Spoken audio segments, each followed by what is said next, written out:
Welcome. My name is Stephen Forte, and my goal is to simplify the complexities of today's most influential business books and trends, then craft their key takeaways into brief and entertaining short films and blog posts.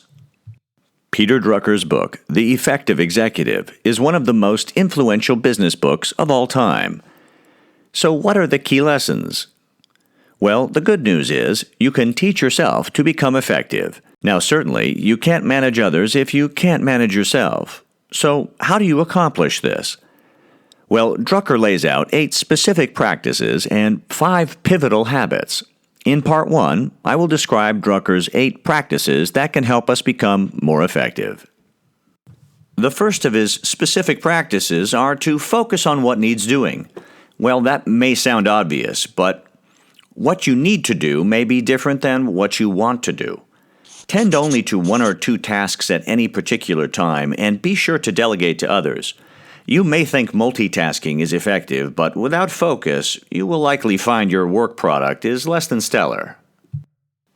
The second principle is to make sure your actions benefit your organization.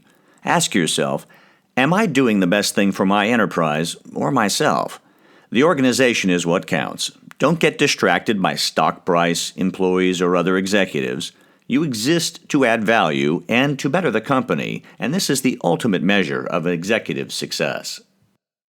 Drucker's third principle is to create an action plan. Knowledge, wisdom, and expertise are useless without action.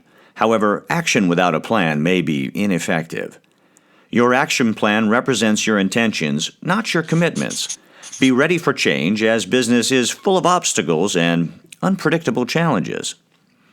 But as they say in The Wizard of Oz, if you don't know where you're going, any road will get you there, so plan carefully. The fourth principle is to assume responsibility for your actions. Make sure your direct reports know the action plan and its detail, including deadlines. Be sure to assign accountability to your team. Don't leave them questioning your expectations or timelines. Some of the greatest frustration in business come from unclear instructions and expectations by management. Offer a laser focus, and you'll be surprised how quickly your teams will align. The fifth principle is to communicate your plan to others. This includes your subordinates and superiors. Don't forget to manage up. Your boss may take as much care and feeding as your team. Everyone can assist if they understand where you're going.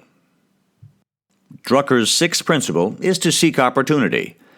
View change as something to exploit, not as a threat. Don't let the daily problems control you. Use crisis and change to your advantage. The seventh principle is to make your meetings more productive. Meetings generally fall into 2 categories, and they're either very productive or complete time wasters. Choose them wisely. Be sure to enter the meeting with a clearly articulated vision of what a successful outcome looks like and share it with all of the participants. And finally, Drucker's 8th principle is to always think as we and not I. What is important to you may not necessarily be important to the organization. It is the company that matters. Your positive impact on the business is always the best barometer for an executive's success. Well, there you have it. Peter Drucker's The Effective Executive, Part 1.